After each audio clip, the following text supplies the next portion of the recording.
నేను ఒక ఇంటిదాన్ని కావాలని కలలు కన్నా, కానీ నీ కలలు పండక ముందే నిన్ను నాకు దూరం చేశారు ఆ దుర్మార్గులు.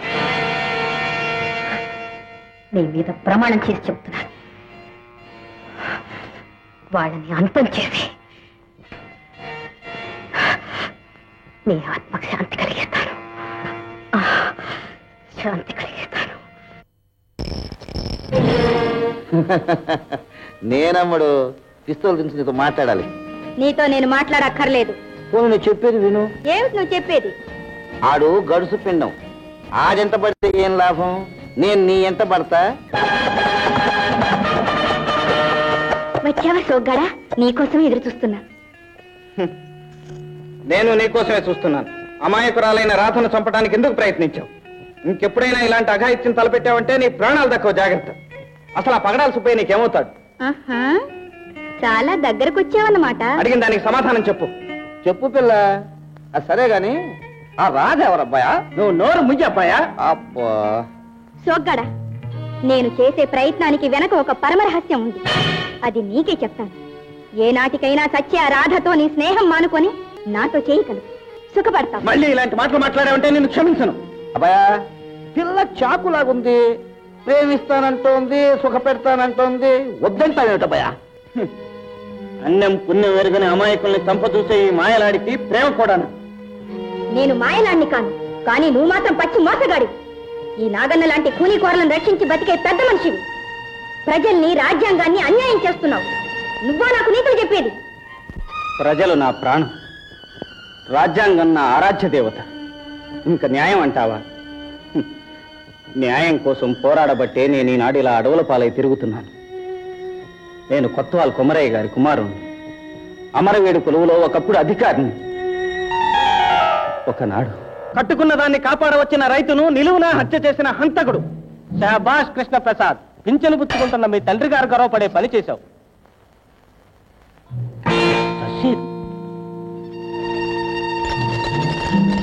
రషీద్, నువ్వు ఇంటికెళ్ళి.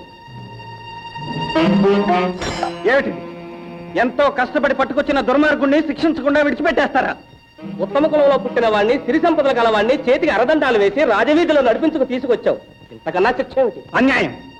ఇదే ఒక పేదవాడు చేస్తే ఊరుకుంటారా? ధనవంతులకు ఒక నీతి, దరిద్రులకు ఒక నీతి పాటిస్తారా? ప్రసాద్, ప్రభువులం మేము ఏది చేస్తే అదే న్యాయం. రాజాజ్ఞ పాటించేవాడే రాజభక్తుడు. ఇటువంటి రాజభక్తి కంటే తిరగబడే దేశభక్తే గొప్పది, మంచిది. వస్తాను. ఆనాటి నుంచి న్యాయం కోసం ధనికుల పక్షమే నిలిచే అన్యాయాన్ని ఎదిరిస్తున్నాను. భేష్, ఇది విన్నాక నువ్వంటే మరింత మనసవుతుంది. లేనిపోని ఆశలు పెట్టుకో. పెట్టుకున్న ఆశలు పండించుకుంటాను. అడ్డం వచ్చిన వాళ్లను తొలగిస్తాను. మోసంతోనైనా నిన్ను నావాడిగా చేసుకుంటాను. పిల్లలు, మోసంతో అబ్బాయిని మనం ఏం చేయలేం. వాడు మోసగాళ్ళకు మోసగాడు. అవయా, పైకం అయిపోయింది. మా చెడ్డ ఇబ్బందిగా ఉంది. గుంటూరు సర్కారులో మన ధర పెరిగిందంట. కాస్త పట్టే భయా. నీకంటే ధరున్న గరానా దొంగలు ఉన్నారు. వాళ్ళని పట్టుకుంటే ఇంతకు 4 గింతలు వస్తుంది. వస్తే రావచ్చు భయా, నేను పాత కాతాను కదా. కాస్త పట్టే భయా. ఇదిగో నాగన్నా, నా కోపం వచ్చిందంటేనా? అభయా అభయా, నీ కోపం వచ్చినా సరే, కొట్టినా సరే, ఈ తూరికి మాత్రం తప్పదు అభయా. అభయా అభయా, నీ కాలు పట్టుకుంటాను అభయా. इतना ही नहीं बल्कि ये एक खतरनाक मुजरिम है और खूनी भी, इसलिए सरकार ने हुक्म दिया है कि इसको फांसी पे चढ़ा दी जाए.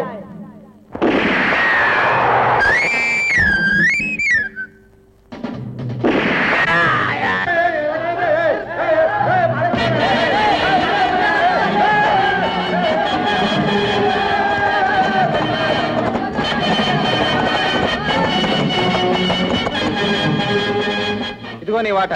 ఇక నీ ముఖం నాకు చూపించుకో. అదేందబ్బా, ఇదే ఆఖరి సార్ అంటున్నావు కదా, ఈసారైనా సమానంగా పంచుకుందాం. అదేం కుదరదు. నోరు మూసుకుని పో.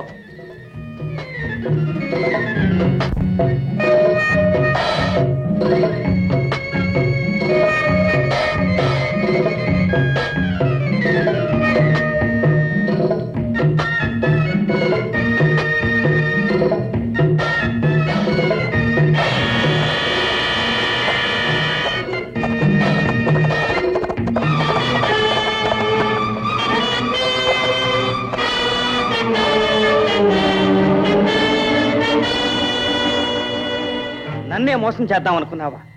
లే!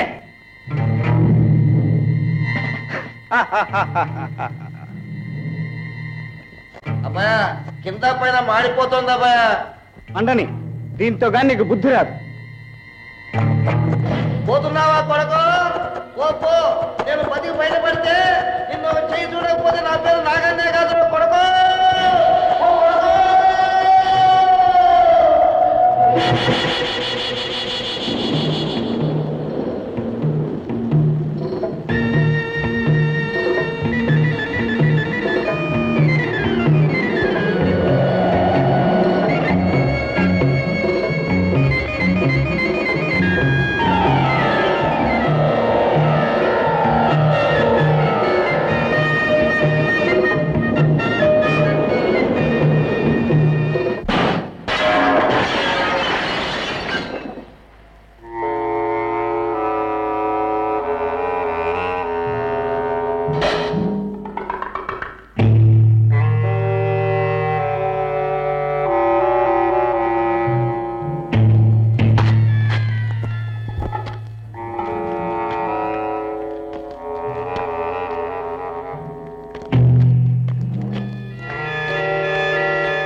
కదిలావంటే ప్రాణాలు పోతాయి.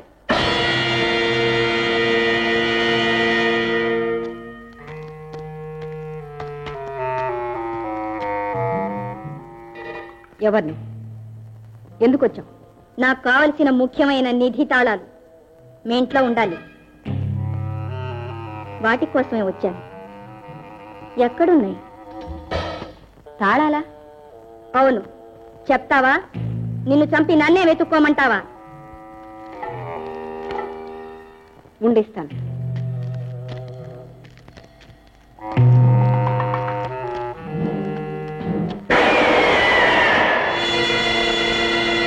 ఏ ఇప్పుడు చెప్పు,